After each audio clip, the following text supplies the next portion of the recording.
Parang kailan lang, nagsisimula pa lang tayo. Hindi natin namalayan. Naging alaala na lang pala lahat. Nung una, parang ang bagal ng oras. Inaabangan yung uwian, yung weekends, yung bakasyon, parang ang tagal pa ng graduation. Pero ngayon, parang kulang pa. Yung mga simpleng araw, yung ingay sa classroom na minsan kinaiinisan natin. Yung tawanan kahit walang sense. Yung mga usapan na dapat sandali lang, pero umaabot ng oras. Yung mga panahong sabay-sabay tayong pagod. Sa projects, sa deadlines, sa expectations. Yung akala mo ikaw lang nahihirapan. Pero pagtingin mo sa paligid, pare-pareho lang pala tayo. Doon natin natutunang tumawa kahit pagod na. Doon natin natutunang magpatuloy kahit gusto na nating sumuko. Yung mga sandaling akala natin normal lang. Yung tipong bukas meron pa naman. Yun pala, hindi rin magtatagal. Yung mamaya na, naging huli na. Hindi na natin napansin kung kailan naging importante yung mga bagay na dati. Wala lang. Yung simpleng sabay-sabay kumain. Yung paghihintayan matapos ang klase. Yung lakad pauwi na puno ng kwentuhan. Wala na yung magpapasign ka ng diary sa advisor mo. Wala na yung pag-remind ni teacher dahil wala ka pang nasusubmit. Wala na yung biglaang tawag ng pangalan mo sa recitation na kinakabahan ka pa. Wala na rin yung mga araw na kumpleto kayong lahat. Unti-unti, may mga nawawala.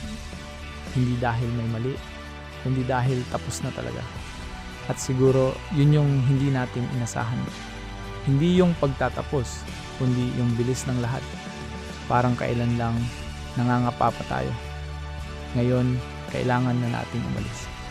At habang tinitingnan natin yung mga larawang to, doon natin mas nararamdaman na totoo nga, nangyari lahat. Hindi lang ito tungkol sa pag-aaral. Hindi lang ito tungkol sa grades o achievements. Ito yung mga panahong natuto tayong makisama, matutong umintindi, matutong tumayo sa sarili nating paa. Dito natin nakilala kung sino tayo at kung sino yung mga taong gusto nating dalhin sa susunod na yugto. May mga alaala na gusto nating balikan. May mga sandali na sana inulit pa natin. At may mga pagkakataon na hindi na natin mababago. Pero siguro, okay lang. Kasi kahit hindi perpekto, totoo naman. At sa lahat ng nangyari, may mga bagay na mananatili. Mga aral na hindi mawawala. Mga alaala na babalik-balikan. At mga taong kahit hindi na araw-araw kasama, mananatiling bahagi ng kwento natin. Unti-unti, nagiging dati na lang ang lahat ng ngayon. At kahit gusto pa nating pahabain, kailangan na talaga nating magpatuloy. At kahit saan tayo dalhin pagkatapos nito, dala natin ang lahat ng naging bahagi ng 2 taon na ito. Kasi minsan, ang oras natin ay maikli lamang. Pero sapat na yun para mabuo kung sino tayo ngayon. Uy, kala kong tingin lang.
2 taon, 4 na semestre, libu-libong oras sa loob ng classroom, 12 ng quizzes at exams, hindi mabilang na activities at requirements, ilang group works na halos araw-araw magkakasama, ilang presentation na kinabahan pero tinapos pa rin, ilang gala pagkatapos ng klase na naging pahinga natin, ilang beses tayong napagod, ilang beses tayong natawa, ilang beses nating akala hindi natin kakayanin pero kinaya.